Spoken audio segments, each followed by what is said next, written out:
हम्म।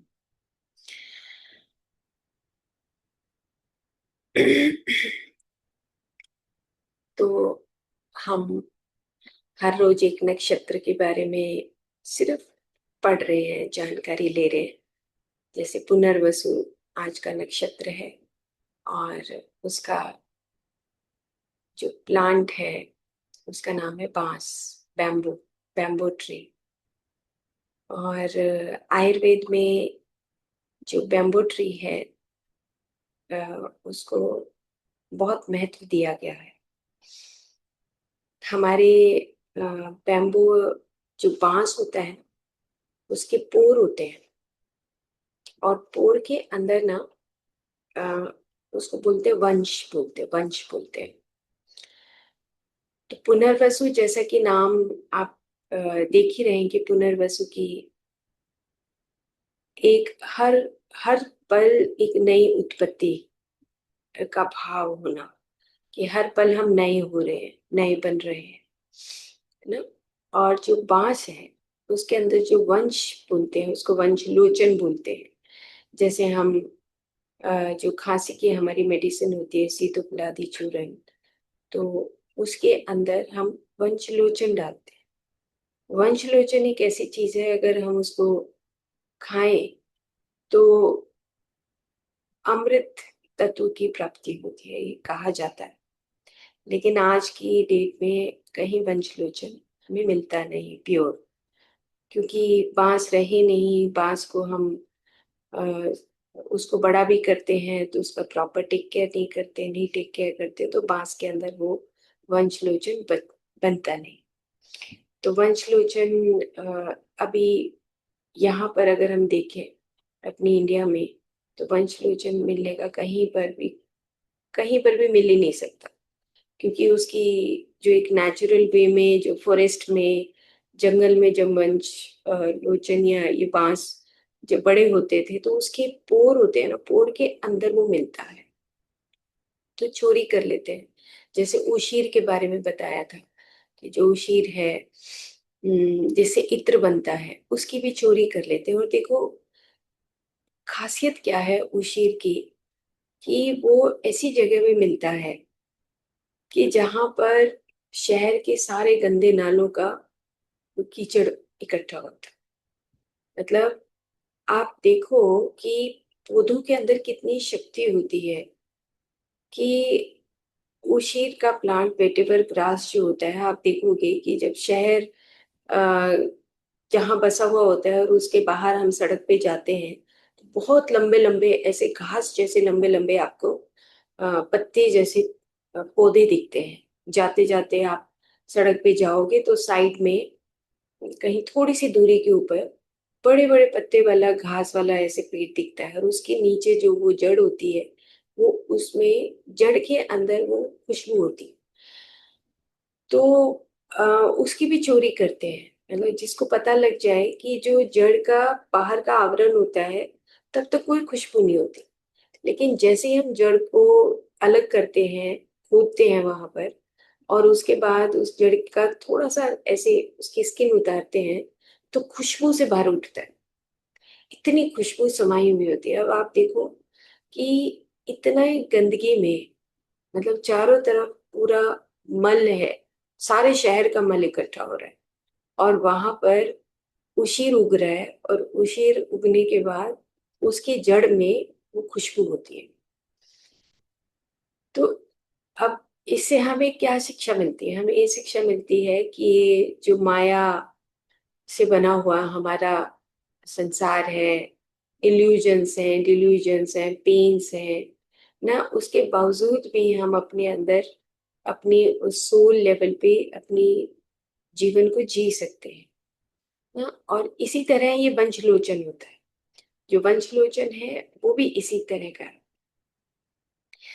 कि वो अपने अंदर वो शक्ति समा के रखता है। जैसे वंश नाम है, बांस को वंश बोला गया है। वंश का मतलब कि कभी वंश खत्म ही नहीं हो, है ना, और हमेशा अमृत तत्व की प्राप्ति करते रहे। तो पहले के जो हमारे ऋषि मुनि हैं वो इन चीजों को जानते थे। तो वंशलोचन के साथ कुछ ऐसी औषधियां मिला लेते थे, तो भोजन की बजाय सिर्फ वो पंचलोचन का ही उपयोग करते थे और कुछ भी नहीं खाते थे। तो हमारे जो सीतोपलादी चूर्ण है और भी बहुत सारी ऐसी मेडिसिन है जिसमें वंशलोचन का उपयोग होता है, उसको इंग्रेडिएंट के तौर पे डाला जाता है। अब यहाँ पर बात आ रही है कि क्या हम उसको दोस्त बनाएं, तो ये बहुत अच्छी एक ऐसा प्लांट है कि जो आपसे बहुत जल्दी दोस्ती कर लेता है और जैसे ही आपसे दोस्ती करता है वो धीरे धीरे अब बढ़ता है, बड़ा जैसे छोटे बच्चा होता है, धीरे धीरे वो बढ़ता है और इसको हम आमतौर पे घर के सामने वाले हिस्से में लगाते हैं कि जो वंश लोचन होता है, ये वंश होता है, इसको घर के सामने वाले ऐसे उस बॉर्डर पे लगाते हैं।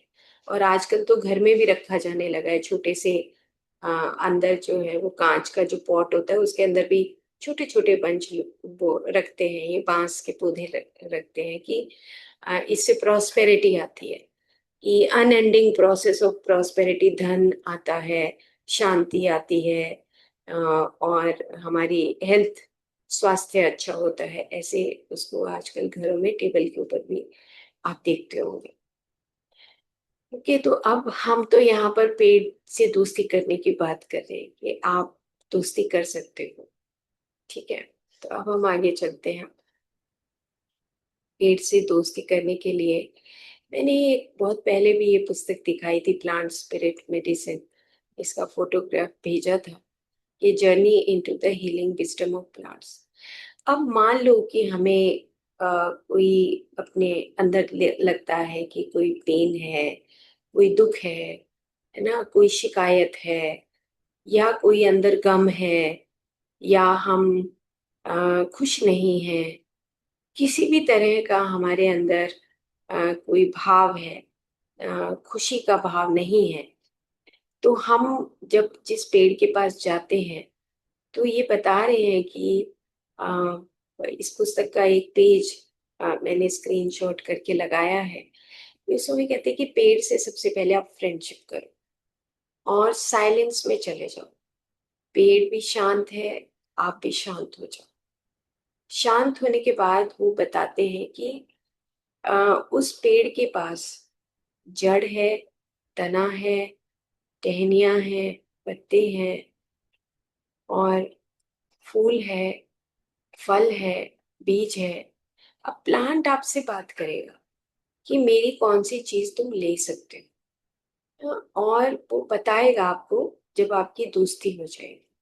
आपको हीलिंग करने के लिए ये बताएगा कि तुम्हें मेरे से अगर दोस्ती हो गई तो मैं तुम्हें वैसे ही ठीक कर सकता हूँ, या कोई तुम पत्ता तोड़ के खा सकते हो, या तुम्हें कोई फल लेना है, मेरे इस पेड़ का फल तुम्हारे लिए बहुत काम आएगा। जैसे फॉर एग्जाम्पल जो वट वृक्ष होता है वो हमारी जनरेशन्स को बढ़ाने के लिए होता है।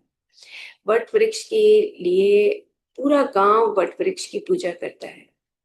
जिस हर कोई गांव, उसके सामने वट वृक्ष हमेशा आप देखने को मिलेगा आपको, कि जब आप गांव के अंदर एंटर करते हैं तो कुछ बड़े बड़े वृक्ष आपको मिलेंगे। वट वृक्ष मिलेगा, पीपल मिलेगा, बेल का पेड़ मिलेगा। क्योंकि कश्यप संहिता हमारी बताती है कि जब कोई भी गांव बसाना होता है तो सबसे पहले गांव बसाने के लिए वट वृक्ष को देखा जाता है। क्यों? क्योंकि ये जनरेशन्स को बढ़ाता है। तो इसकी जो शुंग होती है, मतलब फूल नहीं होता है इसका, सीधा जो एक ऐसे बड टाइप नीचे गिर जाती है। तो ये बताया जाता है कि जिन माओ के जिन स्त्रियों के बच्चे नहीं होते थे वो माँ बन जाती थी क्योंकि वो खाती थी। तो वट वृक्ष को ऐसे माना गया है कि अगर किसी की फैमिली में कोई बच्चे नहीं हो रहे हैं तो उसकी शूंग खिलाई जाती थी। उसको ड्राई करके रख दो और जैसे हम ड्राई फ्रूट्स खाते हैं ऐसे शूंग खिलाई जाती थी। तो वट वृक्ष को अगर हम फ्रेंड बनाते तो वो हमारी जनरेशन्स को बढ़ाता है और जैसे पूरे गांव की हर फैमिली का टेक केयर करता है वट वृक्ष। और इसीलिए करता है क्योंकि हमारी जनरेशन टू जनरेशन बढ़ाने के लिए हम उस प्लांट की स्पिरिट को, प्लांट स्पिरिट मेडिसिन है ना ये, तो प्लांट स्पिरिट के हम करीब जाते हैं। और वो उस करीब करीब जाने से हमारे अंदर जो ब्लॉकेजेस होती हैं उसको खोलते हैं। तो प्लांट स्पिरिट मेडिसिन में ये बताया गया है कि ह्यूमन और नेचर ये एक ही फैमिली से है। यहाँ पे जो लिखा हुआ है मैं उसको पढ़ रही हूँ। और बहुत सारे ऐसे कल्चर्स, हमारी ट्रेडिशंस पहले हुई कि बिना मेडिसिन के अगर हम ठीक होते हैं तो प्लांट्स खुद आपको आके बताते हैं कि आप मेरा ये पत्ता ले लो, मेरी ये छाल ले लो, मेरा ये फूल ले लो, है ना। जैसे फूलों को कहाँ यूज करते हैं, ये रूडोल्फ स्टीनर की एक पुस्तक है, फंडामेंटल्स ऑफ थेरेपी करके कुछ ऐसा एक पुस्तक का नाम है। उसमें बताया गया है कि फ्लावर्स आपके हार्मोनल जो डिसबैलेंस होता है और इम्बैलेंस होता है उसको ठीक करते हैं। तो फ्लावर्स को जैसे हम अ, ये गुलाब की पत्तियां तोड़कर गुलाब का वो बनाते हैं, गुलाब रस बनाते हैं, गुलाब कंद बनाते हैं, तो ये हमारे एंडोक्राइन सिस्टम को ठीक करता है। गुलाब से भी आप दोस्ती कर सकते हो। गुलाब गुलाब से दोस्ती करके और गुलाब की पत्तियों को हम यूज कर सकते हैं, गुलकंद बना सकते हैं। तो हर पेड़ का अपना एक इम्पोर्टेंस है और हर पेड़ अपनी तरफ से एक बहुत स्पेशल काइंड का उनके पास जो इंग्रेडिएंट होता है वो हमें खुद बता देता है कि तुम्हें ये मेरे इस पेड़ में से तुम्हें ये चीज आपने यूज करनी है। जैसे नीम की छाल यूज करते हैं, नीम की हम दातुन यूज करते हैं, है ना। बकुल आगे एक आएगा तो उसकी हम दातुन यूज करते हैं। कीकर आएगा, कीकर की दातुन यूज करते हैं क्योंकि वो कषाय रस है। मुंह अंदर से मीठा होता है, मधुर होता है अंदर से। हमारा जो अंदर का यहाँ का जो एंजाइम्स रिलीज होते हैं मीठे होते हैं। तो उसके बिल्कुल अपोजिट हमें ब्रश करना चाहिए। जो कषाय रस होता है, तिक्त रस होता है, जैसे नीम की दातुन तिक्त होती है, कड़वी होती है। तो उसके अगेंस्ट जब हम दातुन करते हैं तो उससे फिर हमारे मुंह के अंदर जो स्वीटनेस है, जो पुरानी स्वीटनेस जिसमें फंगल इन्फेक्शन होने का, बैक्टीरियल इन्फेक्शन होने के चांसेस होते हैं, वो हट जाते हैं। तो हम जब ब्रश करते हैं तो सारी सफाई हो जाती है। तो कषाय रस ज्यादा अच्छा माना गया है बजाय कि तिक्त के। नीम की दातुन से ज्यादा अच्छी हम कीकर की दातुन, पहले के लोग तो कीकर की दातुन करते थे, रख लेते थे पानी में, छोटी छोटी डंडियां तोड़ के पानी के थोड़ा सा पानी उसमें डिप करके रख लेते थे। फेंकते नहीं थे वो, उसको बिल्कुल दांतों से चबा के पहले उसकी आगे से ब्रश बनाते थे। और ब्रश बना के आज आज का ब्रश बना के उसको अंदर इधर से चबाया, इधर से चबाया, और चबाने के बाद वो ब्रश, उसके बाद उसको वाइट वाइट जो बनता था उसको तोड़ के और फिर पानी में डिप करके रख देते थे थोड़े से पोर्शन को, ताकि नेक्स्ट डे उसी दातुन को, उसी डंडी को यूज करें। तो ये जो कषाय रस है पूरी मुंह की शुद्धि करता है अंदर से पूरे अच्छे तरीके से। क्यों, जब हम बार बार दातुन को चबाते हैं तो हमारे ब्रेन के अंदर भी वो मूवमेंट होती है, और वो उस मूवमेंट से हमारे ब्रेन के कुछ हार्मोन्स में रिलीज होते हैं, कुछ हार्मोन्स रिलीज होते हैं। तो दातुन का इतना अच्छा इफेक्ट बताया गया है। हाँ, अब तो चलो ब्रश चल गई, पेस्ट आ गई, लेकिन आज भी देखो पेस्ट के बारे में बताया गया है कि अगर हम पेस्ट लेते हैं तो मुंह के अंदर वो कैंसर पैदा कर देता है, इस तरह के कुछ केमिकल्स होते हैं। लेकिन पेड़ के पास जाने के बाद, उसके आगे हाथ जोड़ने के बाद, उससे दोस्ती करने के बाद, तब हमारी आगे बढ़ने की शक्ति होनी चाहिए कि अब मैं आपसे एक टहनी लेके और इस टहनी का सदुपयोग करके और फिर मैं अपने मुख का शोधन करना चाहता हूँ। हमारे आयुर्वेद में लिखा भी ऐसे ही है कि ऐसे नहीं लिखा कि बिल्कुल बेरहमी से दातुन वो टहनी तोड़ दो, और बेरहमी से टहनी तोड़ने के बाद उसको आज आज के लिए दातुन बना, और जो मेन सारी पूरी टहनी बची हुई उसको फेंक दो उठा के, उसके पत्तों को फेंक दो। बल्कि पत्तों को तोड़ के पानी में डालो, उससे नहा सकते हैं ना। तो सही उपयोग बताया गया है, लेकिन वो तब है जब हम पेट से दोस्ती करना सीखें। तो जब पेट से हम दोस्ती करते हैं तो उसमें उन्होंने ये कहा है कि जो स्पिरिट है, पहले की कुछ ऐसी ट्रेडिशनल हमारी ऐसे जातियां हुई, मतलब कास्ट हुई, ट्रेडिशनल कास्ट हुई, जो इसी के ऊपर वर्क करती थी। जैसे महर्षि चरक, महर्षि चरक को यही बताया गया है कि जो चरक मतलब जो चलते रहे, रुके नहीं कभी भी। वो इस तरह की ऋषि हुए, ऐसे ऋषि मुनि बहुत हुए जिन्होंने पेड़ पौधों के ऊपर अंदर दर्शन करके उन स्पिरिट से बात की। तो आज भी ऐसे हमारी ट्रेडिशंस में ऐसी थेरेपीज मिलती हैं कि हम प्लांट स्पिरिट से बात करते हैं। तो प्लांट स्पिरिट से जब बात करते हैं तो वो हमें बताती है कि ये इसका उपयोग तुम ऐसे करो। तो महर्षि चरक को बताया जाता है कि वो बिल्कुल अंतर ध्यान में बैठ जाते थे पेड़ के पास। और जैसे मुझे याद आ रहा है कि हमने जब फर्स्ट चैप्टर पढ़ा था ज्वर के बारे में, तो ये बताया गया कि ज्वर के लिए, जैसे किसी को फीवर हुआ, तो महर्षि चरक ने वहां पे कुछ औषधियां बताई हैं। जैसे षडंग पानीय बताया है, कुछ 6 तरह की चीजें बताई हैं कि ज्वर कैसे उतारा जाए। तो महर्षि चरक को कोई बाहर से जानकारी नहीं होती थी, वो आंख बंद करके पेड़ के पास बैठते थे और प्लांट स्पिरिट से बात करते थे कि इसका मैं उपयोग कैसे कर सकता हूँ। तो ज्वर के लिए तो प्लांट स्पिरिट खुद बताती थी कि ये 4 पौधे हैं जो प्लांट स्पिरिट खुद बताती थी कि ये ज्वर के लिए यूज करने चाहिए, है ना। जैसे सोंठ है, सोंठ उसमें षडंग पानीय में आता है। तो एक सूंठ का उपयोग करने से आप देखो कि एक ज्वर उतर रहा है, अंदर की गर्मी बाहर आ रही है ना, उसका जो दर्द है वो दूर हो रहा है। तो सूंठ का उपयोग हम आमतौर पे जोड़ों के दर्द के लिए, अंदर इन्फ्लेमेशन के लिए, पेन किलर का काम करता है, मतलब सूंठ जो है ना। और अगर कहीं पे भी वॉमिटिंग आ रही है, जैसे हम ट्रेवलिंग में जब उल्टियां आती हैं, तो हम उसके लिए सूंठ का उपयोग करते हैं और मुंह में चूसते हैं। छोटा सा टुकड़ा पर्स में हमें रखना चाहिए। उल्टी का जो मेडिसिन आया है, कंपोजिशन है, मॉडर्न साइंस में जो उल्टी का कंपोजिशन है वो सूंठ के इंग्रेडिएंट के कंपोजिशन से ही आया है। तो सूंठ का इतना उपयोग है, लेकिन कैसे पता लगा है?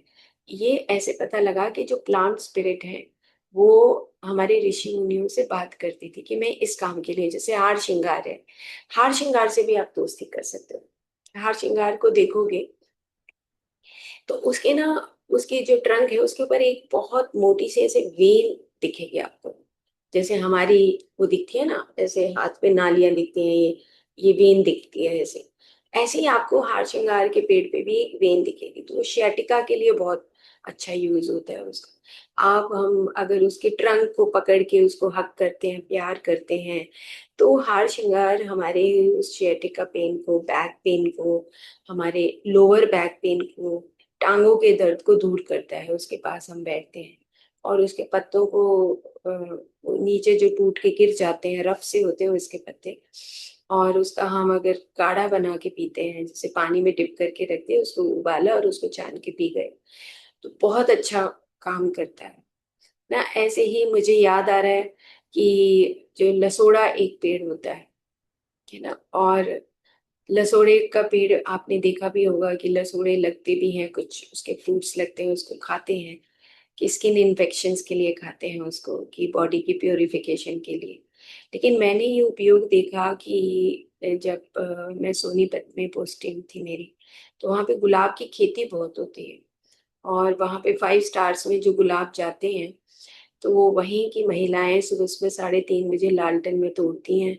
उसके बाद फिर तोड़ के और उसका पूरा वो ऐसे बंडल बनाकर, और वो 5 स्टार में ट्रेन में बैठ के सुबह सुबह देकर आती है, फिर वो वापस आती है। तो जब वो तोड़ती हैं तो उसके बाद क्या होता है कि वहां पे जो जाले लगे होते हैं, तो मकड़ी मकड़ी काट लेती है कभी कभी। तो मैंने ये देखा कि कुछ सालों तक मैंने देखा कि उन महिलाओं के कहीं कहीं यहाँ पे मकड़ी काट गई, कहीं हाथ पे काट गई, कहीं ब्रेस्ट के एरिया पे काट गई। तो लसोड़े का जो पेड़ होता है, लसोड़े के पेड़ से जो हमारे ये इंसेक्ट्स काट लेते हैं, उस को काटने के बाद फफोला हो जाता है एक बहुत बड़ा सा। जैसे अगर छिपकली का यूरिन बॉडी के ऊपर गिर जाए, मकड़ी का यूरिन गिर जाए, तो जल जाता है, पूरा बॉडी जल जाता है, फफूला हो जाता है बहुत मोटा, जैसे जलने के ऊपर होता है। तो सिंपल लसोड़े का जो छाल है या उसके पत्ते हैं, उसका काढ़ा बनाओ। हल्का सा काढ़ा काढ़ा बनता है। सिंपल थोड़ी सी छाल लेनी होती है और काढ़ा। और उसके बाद हम उसको ऐसे झाड़ते हैं, मतलब पानी ऊपर से गिराते हैं जैसे सिकाई करते हैं। तो लगभग 1 और 2 दिन में उसकी जलन खत्म हो जाती है, और वो जो छाल है उसकी उसकी इम्पैक्ट से उसका वो फफोला भी दब जाता है। और उसी का काढ़ा बनाकर पीने के लिए भी बताया गया, और मैंने पिलाया भी है इस तरीके से पेशेंट को कि भाई पहले तुम प्रेयर करो।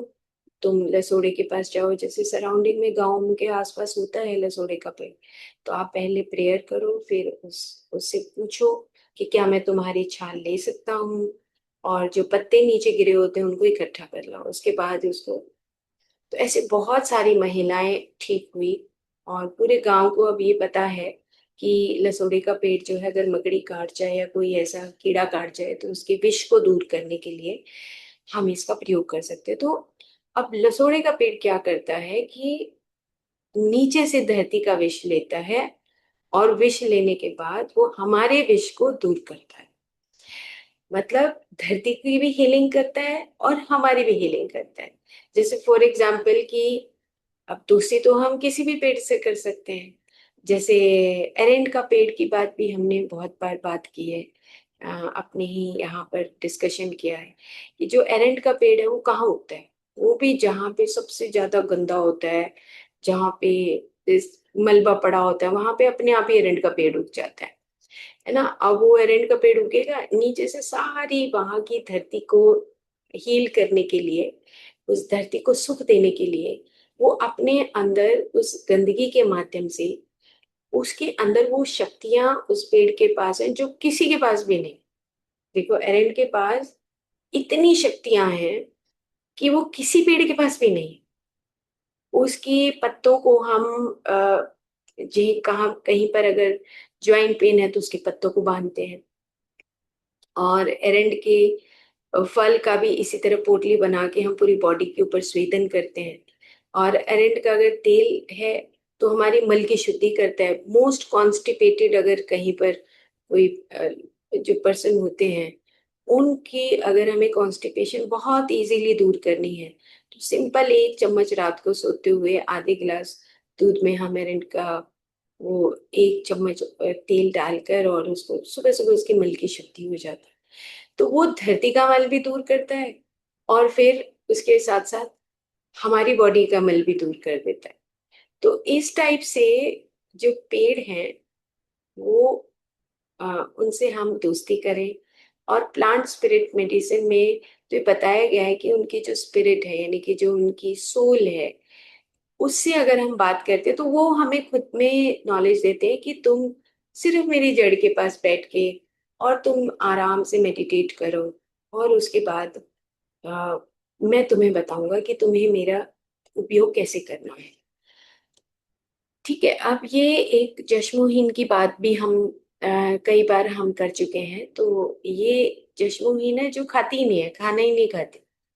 ये सिर्फ उन प्लांट स्पिरिट, पूरा नेचर के साथ रहती हैं, और नेचर के में जो एनवायरनमेंट है वहां पे जो उनकी कॉस्मिक एनर्जी है, उसी से वो अपनी पूरी बॉडी को नरिश करती हैं, न्यूट्रिशन देती हैं ना। तो प्राणिक जो प्राण है, चाहे वो प्लांट्स के अंदर वाइटल उसका बॉडी है, चाहे वो एनवायरनमेंट का प्राण है, चाहे वो छोटे छोटे पौधों का के पास जो शक्तियां हैं, वो सारी शक्तियां उसके स्किन के माध्यम से, सांस के माध्यम से, आंखों के माध्यम से सब वो एब्जॉर्ब करती हैं। तो इसके पीछे भी उन्होंने बहुत बड़ा साइंटिफिक तरीके से उन्होंने इसको एक्सप्लेन किया है कि किस तरीके से आप विदाउट एनी ईटिंग एनीथिंग, कुछ भी बिना खाए, तुम किस प्रकार से अपने आप को हेल्दी रख सकते हो नेचर के साथ रहने से। तो नेचर के पास देखो कितनी ताकत है ना। तो इसको भी कभी हम, इनकी जो पुस्तकें हैं या इनका कोई एक रिसर्च पेपर है, आप याद रखिएगा। कभी मौका मिलेगा तो 21 जून के बाद हम इनकी पुस्तकों से कुछ अच्छे स्पेसिफिक एसेंस निकाल कर और फिर इसकी इनकी बातें करेंगे। बहुत अच्छी पुस्तकें हैं, मैंने पढ़ी हैं इनकी पुस्तकें, एम्बेसी ऑफ पीस के नाम से हैं। और बहुत अच्छे तरीके से उन्होंने एक्सप्लेन किया है कि आप किस प्रकार से लाइट बॉडी, यानी कि आप एंजेलिक फॉर्म बन सकते हो। हैवीनेस, आपकी विचारों की हैवीनेस, आपके खाने की हैवीनेस, आपकी बॉडी की हैवीनेस, ये सब आपकी दूर हो सकती है अगर आप अपने चारों तरफ उस नेचर से कनेक्ट होते हो। तो ये आगे जाने की जर्नी है हमारी, कि हमें खाना छोड़कर उस प्राणिक हीलिंग में आना चाहिए, प्राणिक एनर्जी लेनी चाहिए। तो ये अलग अलग इनकारनेशन जर्नी है। तो हम भी कभी इस इनकारनेशन जर्नी पे आगे आएंगे। ओके। अब ये मैं कल भी बताया कि हम जब किसी पेड़ के पास जाते हैं तो उसके पास हम बात करने और उसके बाद उससे विदा लेने का कुछ तरीके होते हैं। तो सबसे पहले हम मौन में बैठ जाएं पेड़ के पास, है ना। तो मौन संवाद एक अनुष्ठान बनाते हैं, मतलब आपका एक कम्युनिकेशन डेवलप होता है जब आप आराम से उस पेड़ के पास बैठते हो। तो कम्युनिकेशन होता है, आप कम्युनिकेट करते हो, ये अनुष्ठान बोला कि एक अनुष्ठान बनता है। जैसे हम भगवान के पास जाते हैं, मंदिर में जाते हैं, तो क्या अनुष्ठान करते हैं, उसको हम प्रसाद चढ़ाते हैं, फूल चढ़ाते हैं, है ना, मतलब दोस्ती करते हैं ना। ऐसे भगवान से भी तो हम दोस्ती करते हैं। इसी तरह हम मौन में बैठ के हम एक दूसरे को समझते हैं, उससे बात करना चाहते हैं। मौन, मौन में बैठेंगे, बात करेंगे, और फिर हमारा एक दूसरे के साथ कम्युनिकेशन का एक संभावना उत्पन्न होती है ना। और फिर हमारी एनर्जी एक दूसरे के साथ एक्सचेंज होती है। ठीक है, तो हम किसी के साथ भी इस तरीके से दोस्ती कर सकते हैं। पेड़ है, चट्टान है, मानव है, जानवर है, और हम हर तरीके से उनके साथ कम्युनिकेट करने के लिए हमें साइलेंस में जाना पड़ेगा। साइलेंस में जाए बगैर हम इंटरेक्ट नहीं कर सकते। ठीक है, हम बोल भी सकते हैं, बात भी कर सकते हैं, वो अंदर की बात है कि हम पेड़ पौधे से किस तरीके से कम्युनिकेट करते हैं। छोटे छोटे पौधों से भी आप कम्युनिकेट कर सकते हो ना, बड़े पेड़ से भी कम्युनिकेट कर सकते हो। तो ये एक बहुत बड़ी विद्या है ये, कि किस तरीके से हम कम्युनिकेट करें। तो चलो हम अब बस अब हम 1 मिनट के लिए आंखें बंद करेंगे। आप इस पिक्चर को आराम से देखो, समझो, फिर हम आंखें बंद करते हैं। ये हमारा सोल लेसन है। रेवरेंस बोलते हैं कि बार बार नतमस्तक होना। रेवरेंस का मतलब होता है कि मैं किस प्रकार से आपका शुक्रिया अदा करूं, किस प्रकार से मैं आपको थैंक्स करूं, ग्रैटिट्यूड का भाव, डीप रिस्पेक्ट। जब हम पेड़ पौधों के साथ वो डीप रिस्पेक्ट, यार तुम क्या देते हो यार, तुम आम आ रहे हैं अभी, जैसे आम के पेड़ को ही लो, कि बस मैं तो मतलब अपने शब्दों में आपकी बयान नहीं कर सकता है, मैं इतना थैंकफुल हूँ आपके लिए, है ना। हम आम खाते हैं या कोई भोजन खाते हैं, अन्न को ब्रह्म बोला गया ना, इसीलिए बोला गया कि उसके अंदर जो स्पिरिट है वो ब्रह्म है ना। तो आज हम 1 मिनट की जो प्रैक्टिस है, बिल्कुल ऐसे करेंगे कि जैसे ये सामने एक पेड़ है, कोई भी आप एक पेड़ चुने, जो भी आपका दोस्त आपने बनाया है या नया दोस्त बनाओ, और उसका डीप रिस्पेक्ट आपने करना है कि मैं बहुत बहुत थैंकफुल हूँ, आपका बहुत बहुत थैंकफुल हूँ, मैंने आपसे दोस्ती करी, आप मेरे बारे में सोचते हो, मैं आपके बारे में सोचती हूँ। ठीक है, तो ये रेवरेंस एक वर्ड होता है, ये हमारा सोल लेसन है। 27 लेसन में से एक लेसन होता है रेवरेंस, डीप रिस्पेक्ट। ओके, तो आप आराम से बैठ जाओ, कमर सीधी कर लो, और बहुत प्यार से अपनी आंखें बंद कर लो। हाथों को अपने थाइस के ऊपर, हथेलियों को आसमान की तरफ करते हुए आंखें बंद करते कर ले, और अपना ध्यान अपने हृदय चक्र पर लेकर जाएं। कुछ सेकंड के लिए अपने हृदय चक्र पर ध्यान दें,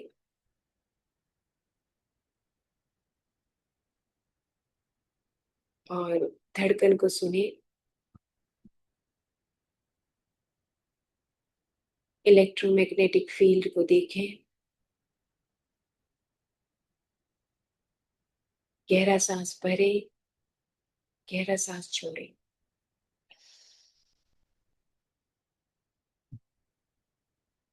गहरा सांस भरें, गहरा सांस छोड़ें।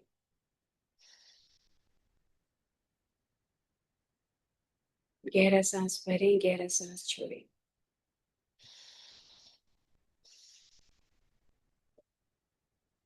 अब आपके सामने आपका फ्रेंड, एक पेड़, पौधा, कोई भी फूलों से लदा हुआ या फलों से लदा हुआ, या सिर्फ पत्तों से, ग्रीन, जैसा भी आपको सामने दिखाई दे रहा है, एक ऐसा पेड़ जिसका आप शुक्रिया करना चाहते हैं, रेफरेंस, डीप रिस्पेक्ट के तौर पे उसको, उसके साथ बात करना चाहते हैं। ऐसे पेड़ को अपने सामने देखें।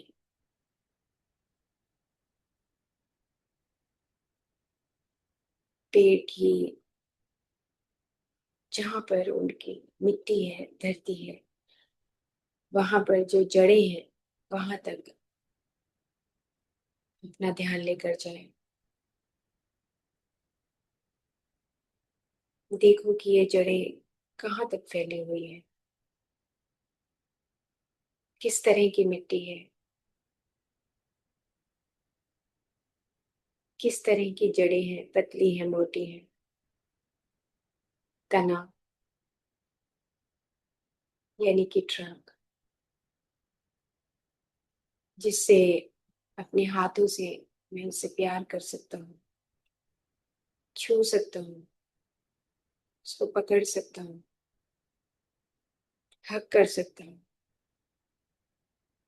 कोई एक पेड़ जो आपको बिल्कुल सामने आ रहा है दोस्ती करने के लिए,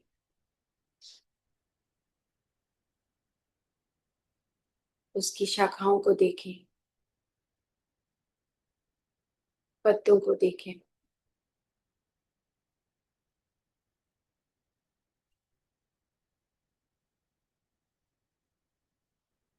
अगर कोई फूल है तो फूलों को देखें, फल हैं तो फलों को देखें। कितना बड़ा है अपने अपने सामने देखें। और अब अपने दोनों हाथों को अपने हृदय पे ले आए, अपने हृदय के ऊपर रखें। दोनों हाथों को रखते हुए अपने हृदय की धड़कन को सुने और सामने पेड़ को एक मैसेज दें कि मैं डीप रिस्पेक्ट, यानी कि मैं बहुत दिल की गहराइयों से आपका शुक्रिया अदा करता हूँ। मैं बहुत बहुत थैंकफुल हूँ।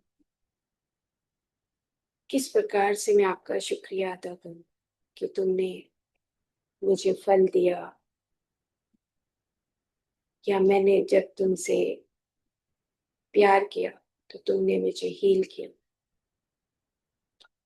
मेरे चेहरे पे मुस्कुराहट आई तुम्हारे पास जाने से, तो मैं कैसे शुक्रिया अदा करूं। मैं बहुत बहुत नतमस्तक हूँ तुम्हारा।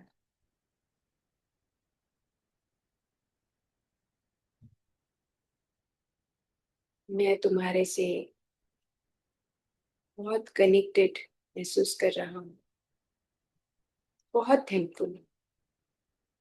ग्रेटिट्यूड का भाव, रेवरेंस का भाव। रेवरेंस मतलब कि कभी भी जिंदगी भर एहसान नहीं भूलना। इतनी गहरी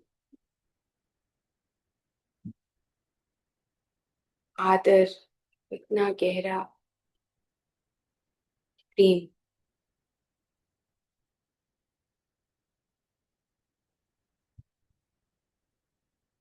और अब सामने से पेड़ क्या कह रहा है और उसकी वाइब्रेशंस को महसूस करें। हमने इधर से कहा कि मैं बहुत मस्तक हूँ। मैं कभी भी जीवन भर आपका ये उपकार भूल नहीं सकता कि आप हमें फल देते हो, फूल देते हो, सुगंध देते हो, अपनी एनर्जीज को चारों तरफ फैलाते हो, ऑक्सीजन देते हो, पूरी धरती को सुखी करते हो। मैं कैसे आपका शुक्रिया अदा करूं? क्या कर सकता हूँ? और उधर से पेड़ क्या कह रहे हैं? अब उसकी वाइब्रेशंस को महसूस करो। सिर्फ दर्शन करो, कोई विचार नहीं। खाली करो अपने आप को। सिर्फ उसकी वाइब्रेशंस अपने पास आते हुए क्या कह रही हैं वो देखो। लैंग्वेज, साइलेंट लैंग्वेज है। सिर्फ देखना है, कोई विचार नहीं।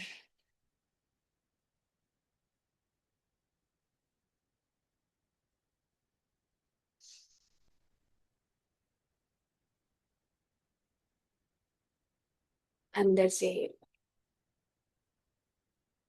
महसूस होगा कि वो क्या कह रहा है।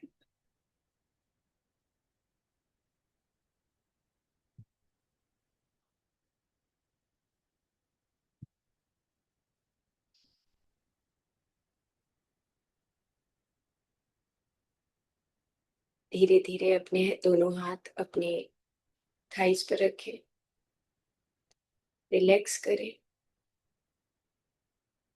और हल्का सा सिर झुकाकर उनको, उस पेड़ को थैंक्स करें, अपने दोस्त को कि थैंक यू। हाथ भी जोड़ सकते हैं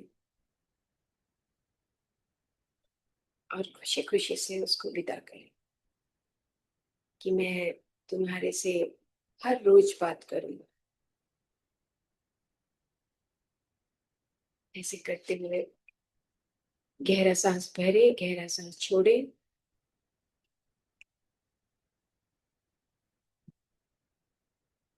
फिर से गहरा सांस भरे, गहरा सांस छोड़े। पूरी बॉडी को सिर से लेके पैर तक देखें। खुशी की लहर, आनंद, रेवरेंस, डीप रिस्पेक्ट।